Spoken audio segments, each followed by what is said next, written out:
Today's reading starts at Leviticus 4.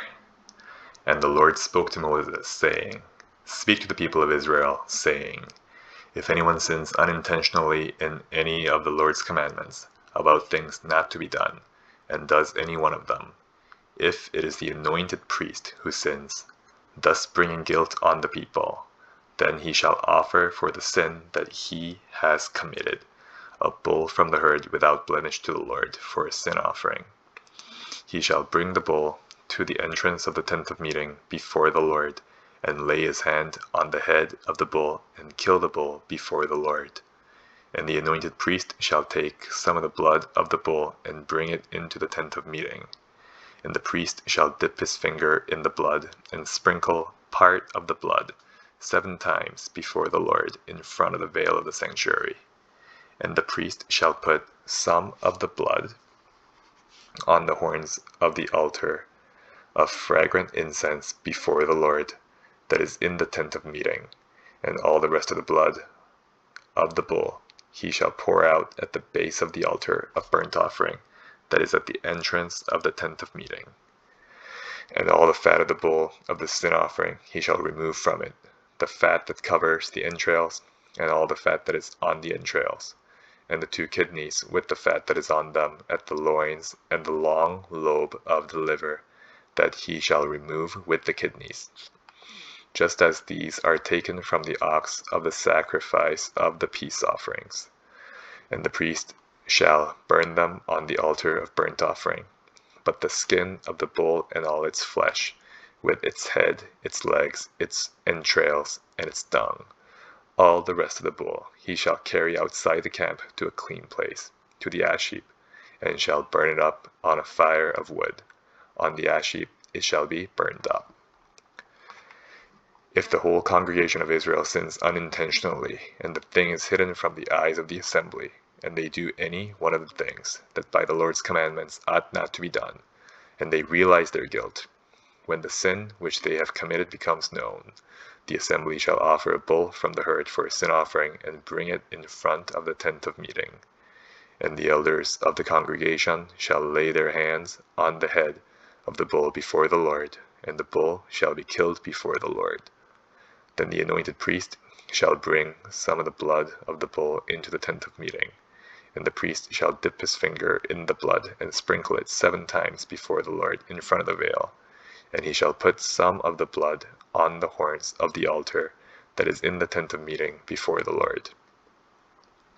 And the rest of the blood he shall pour out at the base of the altar of burnt offering that is at the entrance of the tent of meeting. And all its fat he shall take from it and burn on the altar. Thus shall he do with the bull. As he did with the bull of the sin offering, so shall he do with this. And the priest shall make atonement for them, and they shall be forgiven. And he shall carry the bull outside the camp, and burn it up as he burnt the first bull. It is the sin offering for the assembly. When a leader sins, doing unintentionally any one of all the things that by the commandments of the Lord his God ought not to be done, and realizes his guilt, or the sin which he has committed is made known to him, he shall bring as his offering a goat, a male without blemish, and shall lay his hand on the head of the goat, and kill it in the place where they kill the burnt offering before the Lord. It is a sin offering. Then the priest shall take some of the blood of the sin offering with his finger, and put it on the horns of the altar of burnt offering, and pour out the rest of its blood at the base of the altar of burnt offering. And all its fat he shall burn on the altar, like the fat of the sacrifice of peace offerings. So the priest shall make atonement for him for his sin, and he shall be forgiven. If any one of the common people sins unintentionally in doing any one of the things that by the Lord's commandments ought not to be done, and realizes his guilt, or the sin which he has committed is made known to him, he shall bring for his offering a goat, a female without blemish, for his sin which he has committed. And he shall lay his hand on the head of the sin offering, and kill the sin offering in the place of burnt offering. And the priest shall take some of its blood with his finger, and put it on the horns of the altar of burnt offering, and pour out all the rest of its blood at the base of the altar. And all its fat he shall remove, as the fat is removed from the peace offerings. And the priest shall burn it on the altar, for a pleasing aroma to the Lord. And the priest shall make atonement for him, and he shall be forgiven. If he brings a lamb as his offering, for a sin offering, he shall bring a female without blemish, and lay his hand on the head of the sin offering, and kill it for a sin offering in the place where they kill the burnt offering. And then the priest shall take some of the blood of the sin offering with his finger, and put it on the horns of the altar of burnt offering, and pour out all the rest of its blood at the base of the altar. And all its fat he shall remove, as the fat of the lamb is removed from the sacrifice of peace offerings. And the priest shall burn it on the altar, on top of the Lord's food offerings. And the priest shall make atonement for him for the sin which he has committed, and he shall be forgiven. Next we're at Psalm 1. Blessed is the man who walks not in the counsel of the wicked, nor stands in the way of sinners, nor sits in the seat of scoffers. But his delight is in the law of the Lord, and on his law he meditates day and night. He is like a tree planted by streams of water, that yields its fruit in its season, and its leaf does not wither. In all that he does he prospers.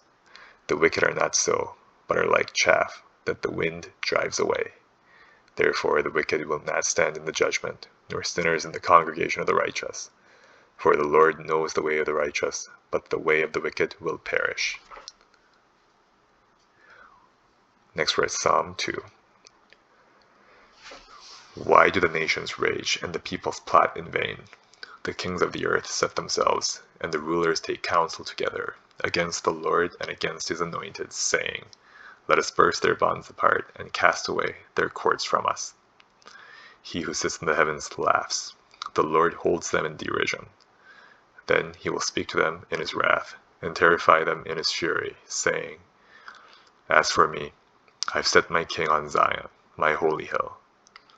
I will tell of the decree. The Lord said to me, You are my son, today I have begotten you. Ask of me, and I will make the nations your heritage, and the ends of the earth your possession. You shall break them with the rod of iron, and dash them in pieces like a potter's vessel. Now therefore, O kings, be wise, be warned, O rulers of the earth. Serve the Lord with fear, and rejoice with trembling. Kiss the Son, lest he be angry, and you perish in the way. For his wrath is quickly kindled. Blessed are all who take refuge in him. Next we're at Proverbs 19. Better is a poor person who walks in his integrity than one who is crooked in speech and is a fool. Desire without knowledge is not good, and whoever makes haste with his feet misses his way. When a man's folly brings his way to ruin, his heart rages against the Lord. Wealth brings many new friends, but a poor man is deserted by his friend. A false witness will not go unpunished, and he who breathes out lies will not escape. Many seek the favor of a generous man, but everyone is a friend to a man who gives gifts. All a poor man's brothers hate him. How much more do his friends go far from him? He pursues them with words, but does not have them. Whoever gets sense loves his own soul. He who keeps understanding will discover good. A false witness will not go unpunished, and he who breathes out lies will perish. It is not fitting for a fool to live in luxury, much less for a slave to rule over princes. Good sense makes one slow to anger, and it is his glory to overlook an offense. A king's wrath is like the growling of a lion, but his favor is like dew on the grass. A foolish son is ruin to his father, and a wife's quarreling is a continual dripping of rain. House and wealth are inherited from fathers, but a prudent wife is from the Lord. Slothfulness casts into a deep sleep, and an idle person will suffer hunger. Whoever keeps the commandment keeps his life. He who despises his ways will die. Whoever is generous to the poor lends to the Lord, and he will repay him for his deed. Discipline your son, for there is hope. Do not set your heart on putting him to death. A man of great wrath will pay the penalty, for if you deliver him, you will only have to do it again. Listen to advice and accept instruction, that you may gain wisdom in the future.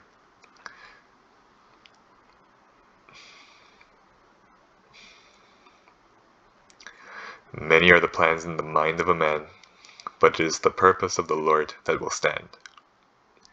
What is desired in a man is steadfast love, and a poor man is better than a liar. The fear of the Lord leads to life, and whoever has it rests satisfied. He will not be visited by harm. The sluggard buries his hand in the dish and will not even bring it back to his mouth. Strike a scoffer, and the simple will learn prudence. Reprove a man of understanding, and he will gain knowledge. He who does violence to his father and chases away his mother is a son who brings shame and reproach. Cease to hear instruction, my son, and you will stray from the words of knowledge. A worthless witness mocks at justice, and the mouth of the wicked devours iniquity. Condemnation is ready for scoffers, and beating for the backs of fools. Next we're at Colossians 2. For I want you to know how great a struggle I have for you, and for those at Laodicea, and for all who have not seen me face to face, that their hearts may be encouraged, being knit together in love, to reach all the riches of full assurance of understanding and the knowledge of God's mystery, which is Christ, in whom are hidden all the treasures of wisdom and knowledge. I say this in order that no one may delude you with plausible arguments. For though I am absent in body, yet I am with you in spirit, rejoicing to see your good order and the firmness of your faith in Christ. Therefore, as you received Christ Jesus the Lord, so walk in him, rooted and built up in him and established in the faith, just as you were taught, abounding in thanksgiving. See to it that no one takes you captive by philosophy and empty deceit, according to human tradition, according to the elemental spirits of the world, and not according to Christ. For in him the whole fullness of deity dwells bodily, and you have been filled in him, who is the head of all rule and authority. In him also you are circumcised with a circumcision made without hands, by putting off the body of the flesh, by the circumcision of Christ, having been buried with him in baptism, in which you were also raised with him through faith in the powerful working of God, who raised him from the dead. And you, who were dead in your trespasses and the uncircumcision of your flesh, God made alive together with him, having forgiven us all our trespasses, by canceling the record of debt that stood against us with its legal demands. This he set aside, nailing it to the cross. He disarmed the rulers and authorities and put them to open shame by triumphing over them in him. Therefore, let no one pass judgment on you in questions of food and drink, or with regard to a festival or a new moon or a Sabbath. These are a shadow of the things to come, but the substance belongs to Christ. Let no one disqualify you, insisting on asceticism and worship of angels, going on in detail about visions, puffed up without reason by his sensuous mind, and not holding fast to the head, from whom the whole body, nourished and knit together through its joints and ligaments, grows with a growth that is from God. If with Christ you died to the elemental spirits of the world, why, as if you were still alive in the world, do you submit to regulations? Do not handle, do not taste, do not touch, referring to things that all perish as they are used, according to human precepts and teachings. These have indeed an appearance of wisdom in promoting self-made religion and asceticism and severity to the body, but they are of no value in stopping the indulgence of the flesh. And that is the end of the reading for today. Have a good day.